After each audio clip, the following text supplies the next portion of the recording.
오늘 함께 나눌 하나님 말씀은 창세기 25장입니다. 창세기 25장 27절에서 34절까지 말씀입니다. 한 절씩 교독해서 읽도록 하겠습니다. 그 아이들이 장성함에 에서는 익숙한 사냥꾼이었으므로 들 사람이 되고 야곱은 조용한 사람이었으므로 장막에 거주하니 이삭은 에서가 사냥한 고기를 좋아하므로 그를 사랑하고 리브가는 야곱을 사랑하였더라. 야곱이 죽을 쏘았더니 에서가 들에서 돌아와서 심히 피곤하여 야곱에게 이르되 내가 피곤하니 그 붉은 것을 내가 먹게 하라 한지라. 그러므로 에서의 별명은 에돔이더라. 야곱이 이르되 형의 장자의 명분을 오늘 내게 팔라.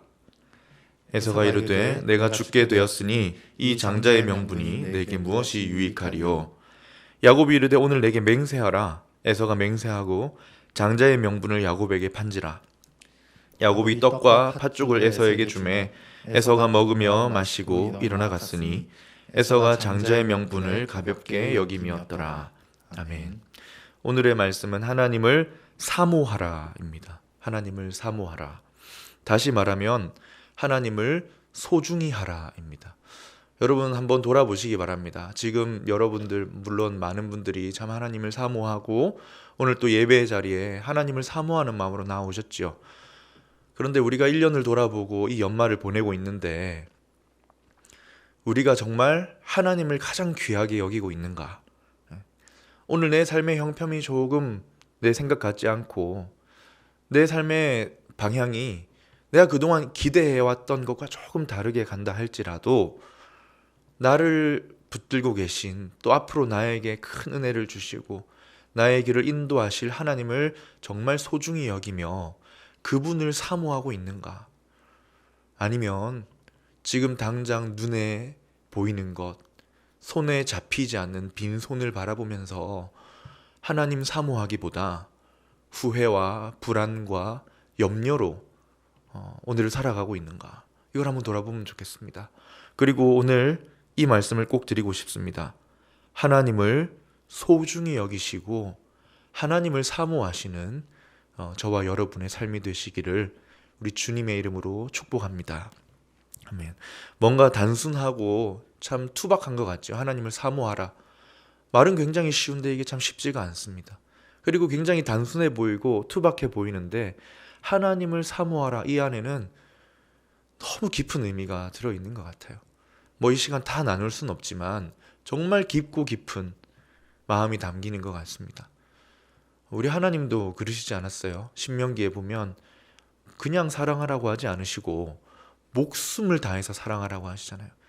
마음과 힘과 뜻과 너희가 가질 수 있는 모든 것을 다해서 하나님을 사랑하라. 우리가 그까지는 못할지라도 오늘 연말을 바라보면서 내 하나님을 사모하는 마음을 다시 점검하고 하나님을 눈앞에 보이는 어떤 이익과 당장의 혜택보다 더 귀한 분으로 여기고 사모한다고 고백할 수 있는 오늘의 예배가 되기를 소망합니다. 오늘 본문에 보면 두 종류의 사람이 나와요. 한 사람은 하나님을 참 안타깝지만 가볍게 여겼습니다. 하나님이 주실 축복도 가볍게 여겼고요. 하나님이 그의 인생에서 큰 자리를 차지하지 못했던 사람입니다. 에서지요. 에서. 야곱과 에서에서 쌍둥이일 때 형으로 태어난 에서. 그리고 또 한 사람은 하나님을 사모하고 정말 갈망했던 지나치다 싶을 정도로 정말 이러다가 욕먹는 게 아닌가 싶을 정도로 강렬하게 하나님을 사모했던 사람이 나오는데 바로 야곱입니다. 오늘 성경은요, 이 두 사람을 처음부터 끝까지 비교하면서 이야기를 풀어나갑니다. 한 사람은 비난하고 그에 비해 다른 한 사람을 드러내는 거예요. 비난하는 쪽은 누구일까요? 에서입니다. 출생에서부터 성장 과정과 그들이 나타낸 각각의 삶의 결과까지 계속 비교하고 대조하면서 마지막에 성경의 저자는 하나님을 가볍게 여겨버려서 실패한 에서를 비난하는 걸로 마치는 거예요. 그래서 오늘은 이 두 사람의 모습을 살펴보면서 하나님을 사모하기 위해서 우리는 어떻게 해야 하는가? 말은 쉽지만 잘 안 되잖아요. 그래서 오늘은 말씀에 드러난 하나님 사모하는 방법이 무엇인가를 같이 살펴보면서 우리가 하나님 사모하는 쪽으로 마음을 정리하고 더욱 나아갈 수 있기를 바랍니다. 먼저 본문을 잘 살펴보면 에서와 야곱은 누구의 아들들입니까? 이삭이죠. 이삭과 리브가가 결혼을 했는데 아이가 안 생기는 거예요. 그래서 야곱이 하나님께 기도를 합니다. 하나님 자녀를 주십시오. 근데 하나님이 하필 하나만 주시면 참 일이 쉬운데 쌍둥이를 주신 거예요. 그리고 어떻게 알았는지 모르겠지만 이삭과 리브가는 이 쌍둥이가 아들이었다는 것을 알았습니다. 그래서 성경에 보면 아들들이 태에서 싸운대요. 이게 요즘에는 쌍둥이가 많고 또 귀하죠. 그런데 당시에는 이삭에게 문제가 되었어요. 왜냐하면 지금도 중요할지 모르겠지만 지금에 보다 훨씬 더 당시에는 장자와 차자의 순서가 중요했기 때문입니다. 여기에 우리 또 키르기스탄에서 오늘 온 친구들도 있는데 그 나라도 그랬던 것 같아요. 장자와 차자가 차지하는 권리가 굉장히 다르더라고요. 근데 이삭에게 굉장히 큰 문제가 됩니다. 장자라는 자리는 가족으로 볼 때도 중요했지만 하나님의 관심이 집중적으로 쏠리는 자리가 장자였기 때문이다. 왜겠습니까? 하나님의 목적이 있기 때문이죠. 하나님 나라를 세우려고 아브라함을 부르셨고 아브라함에게 뭐라고 하셨어요? 너의 후손이 하늘의 별과 수많은 모래알같이 많아질 것이다. 그게 누구를 통해 이루어지냐면 장자들을 통해서 이어져 가는 거예요. 이 약속과 축복이 있는 자리이기 때문에 장자가 된다. 누가 장자인가 하는 것은 굉장히 중요합니다. 그래서 야곱이 하나님께 물어요. 쌍둥이가 있는데 이럴 경우에는 어떻게 해야 합니까? 말 그대로 그렇게 성경에 기록되어 있습니다. 이 경우는 어떻게 해야 합니까? 그러자 하나님이 23절에 이렇게 말씀하세요. 여호와께서 이르시되 두 국민이 내 태중에 있구나. 두 민족이 내 복중에서부터 나누이리라. 이 족속이 저 족속보다 강할 건데 큰 자가 어린 자를 섬기리라. 무슨 말씀입니까? 당연히 자연적으로 먼저 태어나면 형이 되고 장자가 되는 겁니다. 그런데 하나님이 뭐라고 하세요? 큰 자는 어린 자를 섬기게 될 거라는 거예요. 뒤바꾸시겠다는 겁니다. 장자가 차자가 되게 하고 두 번째 태어난 아들을 내가 아브라함에게 주었던 약속을 이어갈 장자로 세우겠다라는 말씀을 둘러서 다른 방식으로 표현하셨던 거죠. 그리고 이 쌍둥이가 태어나는데 먼저 태어난 사람이 역시 누구입니까? 에서입니다. 피부가 붉고 몸에 털이 많아서 붉은 자라는 뜻을 가진 에서. 그리고 뒤에 나온 동생이 야곱이에요. 여기서 참 안타깝게도 이삭은 그냥 자연적인 순리대로, 어떻게 보면 안타깝다기보다 자연스러운 모습일 수 있겠지요. 그러나 어쨌든 첫 번째 세상에 태어난 자를 형이라고 해주었습니다. 장자가 된 거죠. 에서입니다. 그리고 야곱이 둘째가 되어 자랍니다. 그리고 시간이 한 20년이 지나요. 왜냐하면 오늘 본문에 보면 그 아이들이 장성했다고 합니다. 이제 어른이 된 거죠. 그런데 20년이 지난 뒤에 한날 한시에 한 태에서 태어났던 쌍둥이의 모습이 너무 다릅니다. 모습도 달랐겠지만 성격도 달랐겠지만 무엇보다 그들이 하나님을 향해 가졌던 무게감이 달라요. 평가도 다릅니다. 본문에서 성경은 결국 가볍게 여긴 자를 비난하고 무겁게 여긴 자를 들어 올리는 거예요.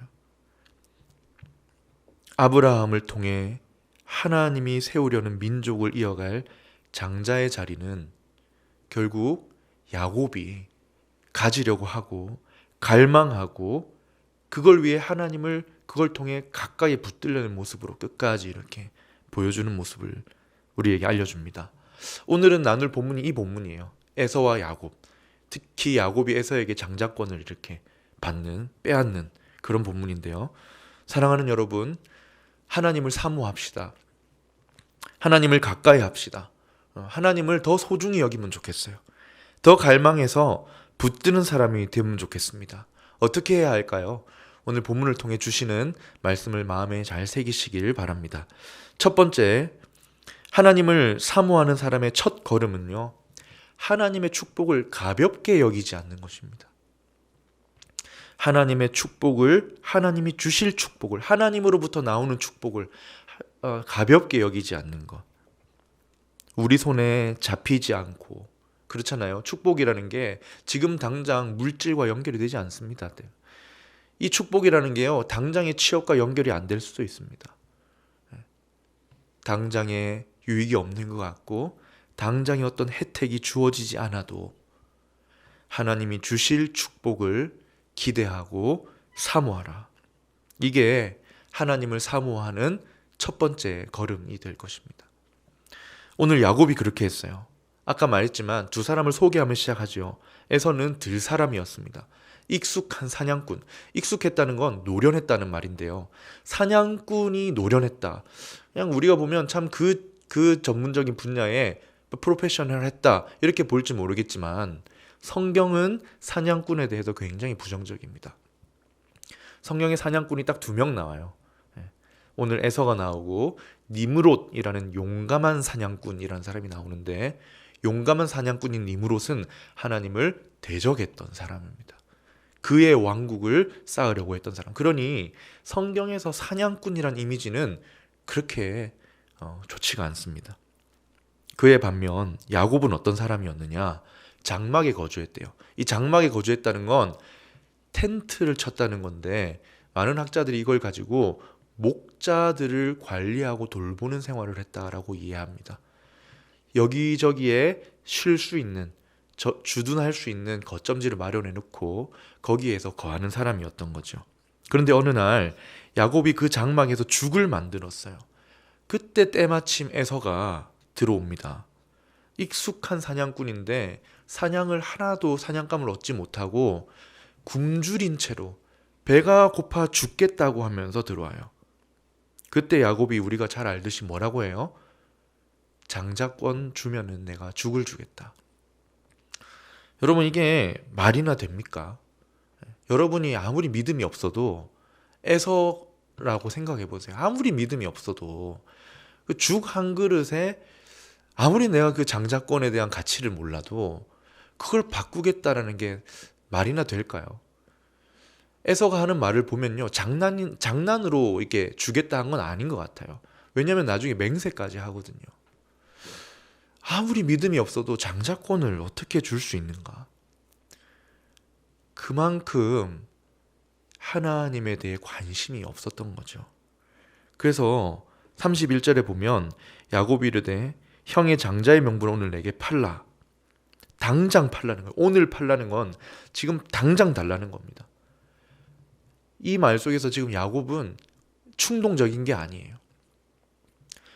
평소에도 갖고 싶었던 겁니다. 20년을 살아오면서 형이 가지고 있는 장자권, 아브라함에게 주셨던 그 약속의 축복권을 너무 갖고 싶었던 거예요. 그러니 이 기회를 놓치지 않고 당장 오늘 내게 달라고 합니다. 에서의 반응은 뭡니까? 32절에 내가 죽게 되었는데 이 장자의 명분이 내게 무슨 의미가 있느냐? 내게 무슨 유익이 있으리요? 에서가 이해가 하지 않습니다. 아무리 그래도 어떻게 그 팥죽 한 그릇에 그냥 넘겨버릴 수 있는가? 그런데 에서에게 장자의 명분은 말 그대로 그냥 명분이었을 뿐이었던 거죠. 당장 눈앞의 유익에 도움이 안 되는 거였던 거예요. 연말을 보내면서 당장 내 취업과 내 앞으로의 진로와 내 결혼을 위한 길과 여러 가지 내 삶의 고민과 이 실질적인 혜택에 의미가 없어 보이는 겁니다. 그래서 뭐라고 하느냐? 내가 지금 배가 고파 죽을 지경인데 장자의 명분이 뭐가 중요하냐? 내가 지금 당장 취업도 해야 되겠고 결혼도 해야 되겠고 학업도 해야 되겠고 내가 당장 지금 세상에서 해야 될 일이 많은데 장자의 명분이 뭐가 그렇게 유익하냐? 얘다 너나 가져라. 밥 먹여주냐? 지금 내 삶에 주는 유익이 없는 것 같은데 이거 가져서 뭐 하겠냐? 하면서 줍니다. 여기서 두 사람의 인생은 완전히 달라지는 거예요. 야곱은 하나님을 사모하는 마음으로 누군가에게는 명분일 뿐이었던 이름을 가지려고 합니다. 왜입니까? 하나님이 할아버지 아브라함에게 주신 약속이 거기 담겨 있기 때문이에요. 아브라함이 이 두 사람의 15세 정도까지 살았습니다. 그러니 자라오면서 할아버지로부터 이야기를 들었겠지 않겠습니까? 이 약속의 축복이 담긴 이름이 장자의 명분이었다는 것을 야곱은 가볍게 여기지 않았던 거예요. 당장 내 눈앞에 실리적인 유익을 주지 않지만 그 유익을 준다 할지라도 하나님의 축복이 더 소중했던 거예요. 결국 하나님의 축복을 가볍게 여겨버린 에서는 망령된 자라는 평가를 받습니다. 히브리서 12장 16절이에요. 한 그릇 음식을 위하여 장자의 명분을 판 에서와 같이 망령된 자가 없도록 살피라. 여러분은 뭐가 더 중요하십니까? 당장 손에 잡힐 수 없다 할지라도 하나님이 나를 위하시고 하나님이 나를 귀히 여겨주신다는 것이 더 소중하다는 고백이 있으시면 좋겠습니다. 우리는 어떻게 해야 합니까? 에서와 반대로 하나님께 붙어야 돼요. 하나님께 찰싹 붙으려고 사모해야 됩니다. 다른 사람들이 나를 몰라준다 할지라도 지금 내게 당장 고난이 해결되지 않고 일이 안 풀려서 괴롭다 할지라도 하나님이 아시면 됩니다. 하나님이 나를 봐주시면 됩니다. 이렇게 하나님이 축복하실 것을 귀하게 여기는 마음이 필요합니다. 물론 야곱이 이 장자의 명분을 취하는 과정과 방식은 조금 말을 댈 수가 있죠. 사람마다 조금 이야기가 다를 수 있습니다. 인간적으로 보일 수 있어요. 그러나 중요한 거는 성경은 야곱에 대해서 아무런 평가를 하지 않습니다. 그가 이기적이었는지 인간적이었는지 방식이 어땠는지에 대한 관심이 없어요. 누구에게 관심이 있냐면 가볍게 여겨버린 에서에게만 관심이 있습니다. 34절에 읽었잖아요. 에서가 장자의 명분을 가볍게 여겨버렸다. 하나님은요, 야곱의 방식에 나중에 관심은, 그러니까 나중에 그 야곱이 가졌던 모난 부분 나중에 다루십니다. 근데 그보다 중요한 거는 하나님을 향한 사모하는 마음이에요. 축복을 가볍게 여기지 않았던 마음입니다. 여러분, 오늘 읽은 본문의 가장 큰 주제는 뭐예요? 축복을 가볍게 여겨버린 에서이지만 이러면서 누구를 보게 합니까? 하나님을 끝까지 붙들려고 발버둥을 쳤던 야곱입니다. 나중에 모난 부분은 다루시고 손질하셔서 귀하게 만들어 가실 거예요. 그러나 축복에 관심이 없는 사람에게는 일을 하실 수가 없는 거예요. 축복이 귀한 줄 아는 사람에게 하나님이 역사하실 수 있는 거죠. 그래서 중요한 것이 무엇입니까? 하나님의 축복을 가볍게 여기지 말라. 당장 손에 쥐어지지 않는다 할지라도 귀하게 여겨야 누구를 사모하게 됩니까? 하나님을 사모할 수 있게 되는 거예요. 야곱은 당장의 축복이 아니지만 하나님의 약속이 담긴 축복을 믿음으로 보았습니다. 하나님이 인도하실 것이다. 내 삶을 붙들어 주실 것이다. 이걸 소중히 여겼습니다. 여러분도 저도 그렇게 살면 좋겠어요. 야곱은 오늘 본문만이 아니라 나중에도 보면 정말 하나님의 축복을 사모했습니다. 여러분 잘 아시죠? 하나님 축복 없이는 저 더 이상 한 발도 못 나갑니다. 밤새도록 천사와 씨름했던 이야기 아시죠? 하나님과 씨름을 한 겁니다. 그런데 하나님이 이 야곱이 절대로 버티고 막 이렇게 넘어지지 않으니까 허벅지 관절을 치셔서 절름발이로 만드셔서 굴복시키십니다. 그때 야곱이 뭐라 하는 줄 아세요? 32장 26절에 그가 이르되 야곱이 그 천사가 말합니다. 그가 이르되 날이 새려하니 밤새 지금 씨름을 한 거예요. 근데 지지 않고 버티는 야곱에게 나로 좀 가게 놓아달라고 부탁을 해요. 그때 야곱이 뭐라고 합니까? 내게 축복하지 않으시면 못 갑니다. 지금 야곱에게 뭐가 있는지 아시죠? 수많은 양떼가 있고 부유함이 있고 아내도 있고 직장도 있고 다 있어요. 다 있는데 이거 없으면 소용이 없다는 겁니다. 하나님이 축복하지 않으시면 가지 못합니다. 여러분, 야곱은 어떤 사람입니까? 손에 안 잡히더라도 하나님 축복을 가볍게 여기지 않고 귀하게 여겨 하나님의 사랑을 받은 사람입니다. 여러분, 우리의 삶에 하나님은 어디쯤 와 계십니까? 여러분, 하나님의 축복을 기대하십니까? 정말 우리가 사모하는 분, 가장 귀하신 하나님은 우리에게 축복하실 것이다. 이 믿음으로 하나님 사모할 수 있길 바랍니다. 이렇게 하나님 주실 축복을 사모하면요, 오늘이 달라집니다. 오늘 하나님을 기쁘시게 해드리고 싶은 마음이 자발적으로 생기는 거예요. 여러분, 얼마 전에 제가 히브리서 11장을 보는데 참 마음 깊이 와닿은 구절이 있습니다. 5절입니다. 믿음으로 에녹은 하면서 에녹을 이야기하는데요. 죽음을 보지 않고 옮겼죠. 하나님이 그를 옮기셨습니다. 그런데 그가 옮겨지기 전에 무슨 증거를 받았냐면 에녹은 하나님을 기쁘시게 하는 자라는 증거를 받았다는 거예요.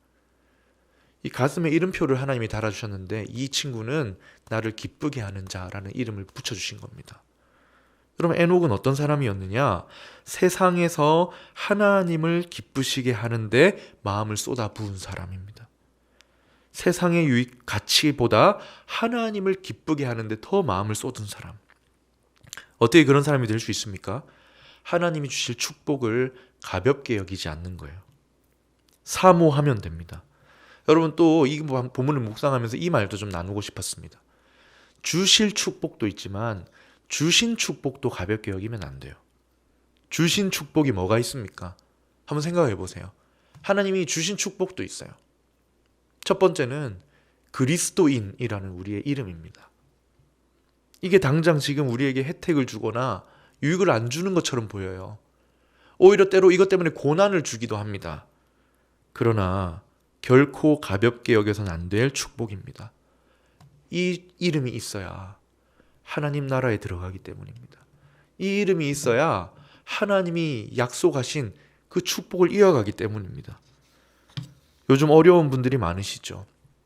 학업도, 직장도, 여러 가지 어려움 때문에 쉽지 않습니다. 그러나 하나님이 주시는 축복, 자녀를 향한 하나님의 사랑이 살아 있습니다. 하나님 우리를 축복하시고 오늘 걸음을 인도하세요. 하나님을 더 소중히 여기고 각자의 자리에서 더 하나님을 가까이 하며 붙들고 살아가면 좋겠습니다. 또 축복이 하나 더 있어요. 본문을 묵상하면서 어떤 축복이 있을까? 우리 청년부 또 청년의 공동체도 바로 그 축복이구나라는 생각이 많이 들었습니다. 여러분, 코로나 중에도 아까 은혜 자매님께서 기도하셨지만 코로나 중에도 하나님이 우리를 어떻게 인도하셨습니까? 우리를 어떻게 보존해 주셨습니까? 참 다양한 루트로 다양한 소식, 한국교회 참 많은 청년 공동체 소식이 들리는데 그렇게 긍정적인 소식은 잘 없는 것 같아요. 무너지고 모이지 못하고 흩어졌다. 참 마음 아픈 소식이 많이 들리는데 우리는 어떻습니까? 하나님이 은혜를 주셔서 이렇게 각각 흔들림이 없이 그 자리에 잘 서 있지 않습니까? 아니, 오히려 코로나를 지내오는 동안 더 단단해지고 더 끈끈해진 것 같아요. 코로나를 지냈는데 이상하게 더 함께하고 싶은 공동체가 되었다. 이런 나눔이 많습니다. 정말 은혜를 나누고 삶을 공유하고 싶은 공동체가 되어버렸다. 이게 무엇입니까?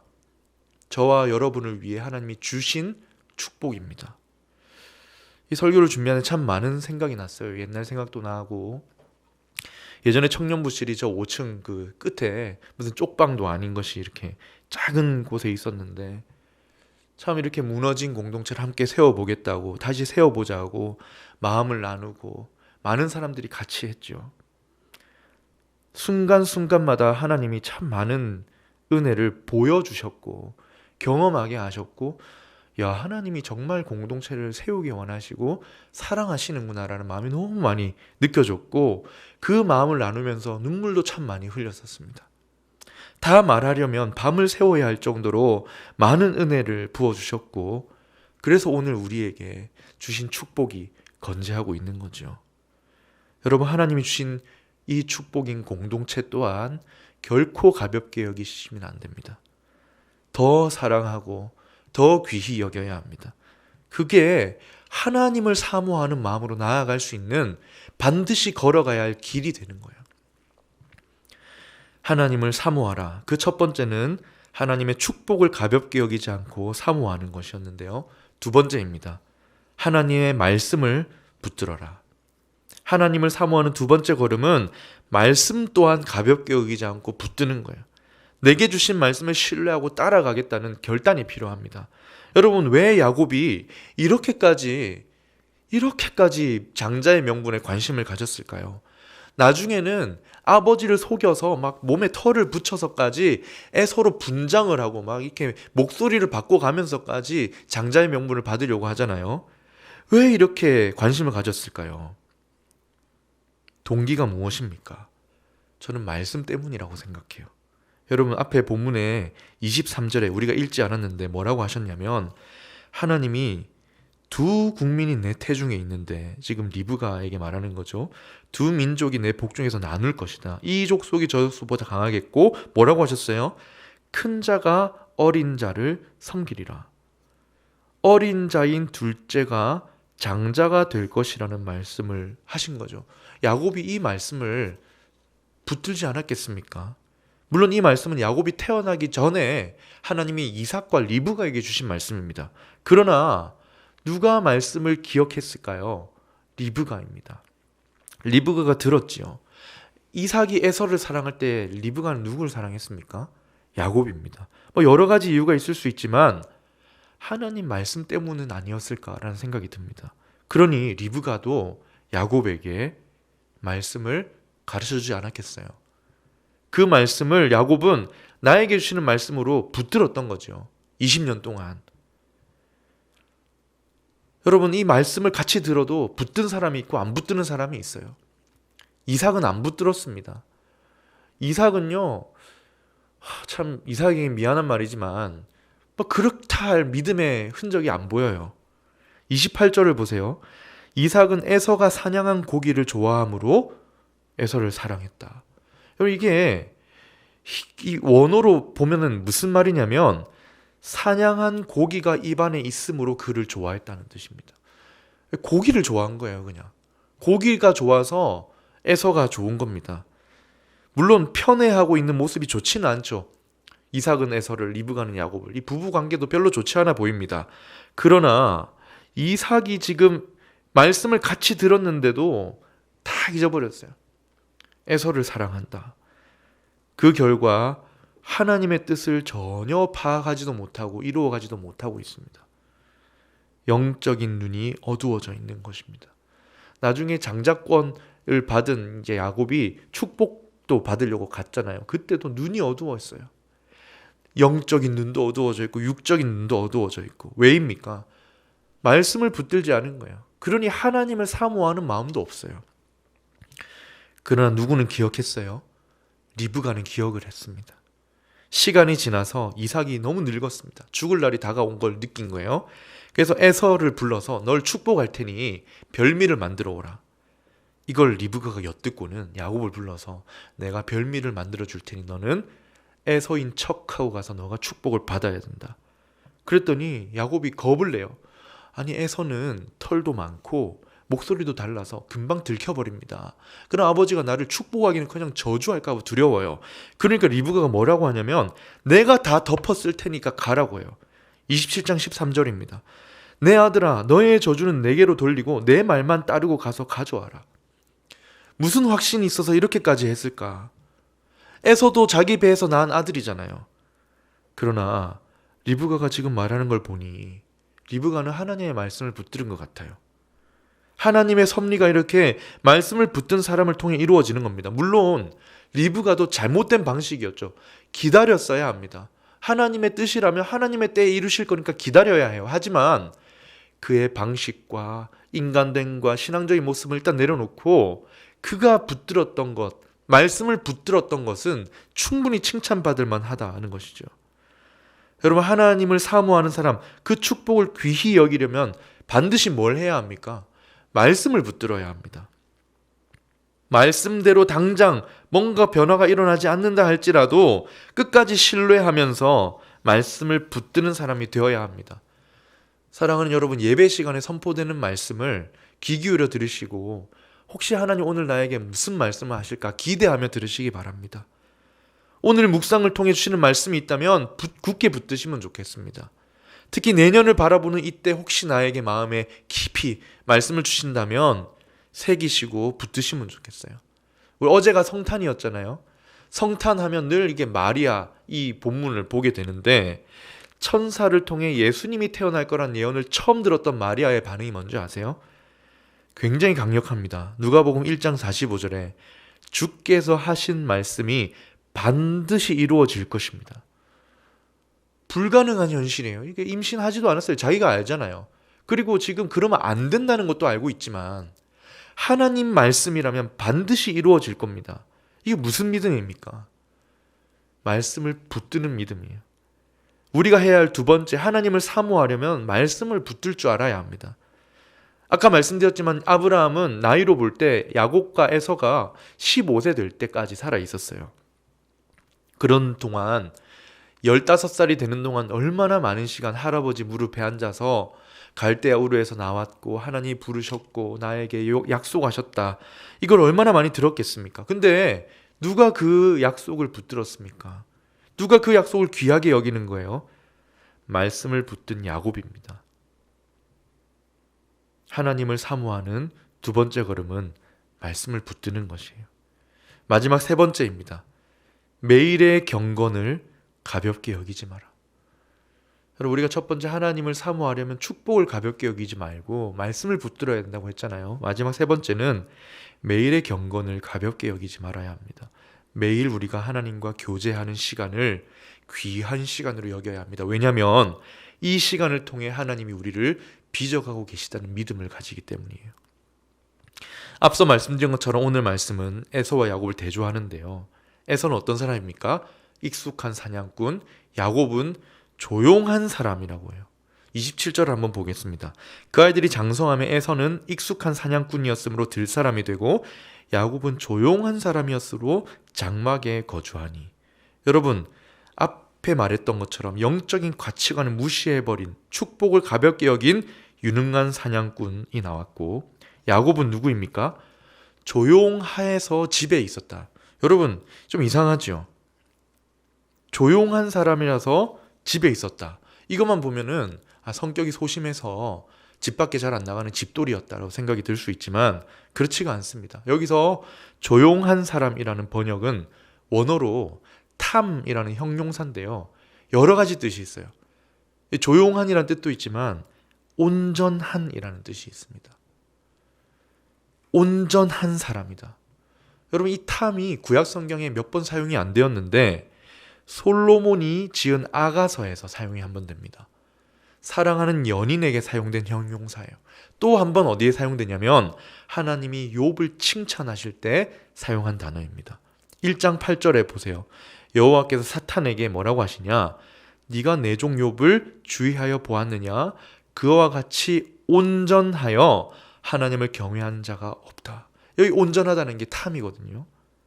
하나님 앞에 온전하다. 종교개혁자인 마틴 루터는 이걸 경건한이라는 번역으로 하기까지 합니다.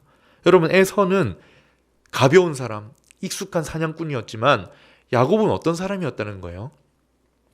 하나님 앞에 온전한 사람, 하나님 앞에 경건한 사람. 비록 그의 도덕적인 품성과 방식에는 문제가 있어 보이지만 성경은 그에 대해서 언급하지 않고 그가 어떤 사람이었다고 해요? 온전하여 장막에 거하는 사람. 저는 이걸 이제 묵상하면서 야곱이 이렇게 끝까지 20년이 지나도록 말씀도 붙들었고 하나님의 축복을 가볍게 여기지 않을 수 있었던 이유는 매일의 삶이 그를 지켜주었기 때문이구나라는 생각이 들었습니다. 아이들이 20년을 장성했어요. 같은 집에서 자라서 같은 집에서 이렇게 살았습니다. 근데 이렇게 달라졌어요. 무엇 때문일까요? 매일의 경건을 가볍게 여기지 않았기 때문입니다. 그 매일의 모습이 온전하게 만들어 주어서 더 하나님을 사모할 수 있었던 것이죠. 태어날 때부터 경건하게 태어난 사람은 없습니다. 죄인으로 태어나지만 매일의 걸음이 하나님과 가까이 하게 도와주었던 것입니다. 여러분, 당장의 매일의 경건이 지금 당장에 큰 변화를 주지 못한다는 것처럼 보일지라도 결국 어떻게 됩니까? 그 사람의 모습을 정의하게 돼요. 사모하는 사람으로 만들어주는 겁니다. 그래서 세 번째, 하나님과 동행하는 여러분 매일의 경건의 시간을 소중히 여기시기 바랍니다. 당장 유익이 되지 않지만 야곱이 명분에 목숨을 걸을 수 있었던 이유는 어쩌면 매일의 경건입니다. 정말 하나님의 축복을 사모할 수 있었던 거죠.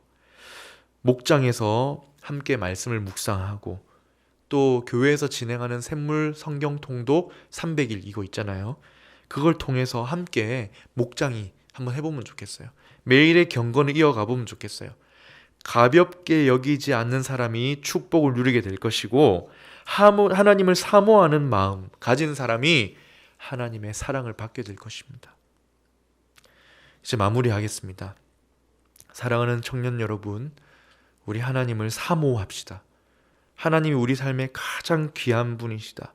내 생에 가장 귀한 분이시다 고백하고 더 가까이 하기를 애써야 합니다. 애쓰지 않으면요, 멀어지는 게 죄인의 근성이에요. 더 붙들고 사랑하려는 노력이 빠지면요, 유지가 되는 게 아니라 멀어집니다.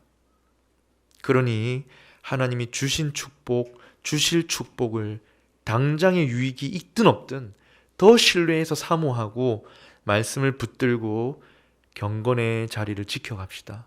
그러면 하나님을 더 사모하게 되는 그런 길로 가게 될 줄로 믿습니다. 각자의 자리에서, 또 저는 저의 자리에서, 여러분의 자리에서, 공동체 안에서 하나님을 사모하는 우리가 되기를 주님의 이름으로 축원합니다. 아멘. 우리 말씀을 기억하며 함께 믿음으로 우리 이 고백을 하나님께 드리면 좋겠습니다.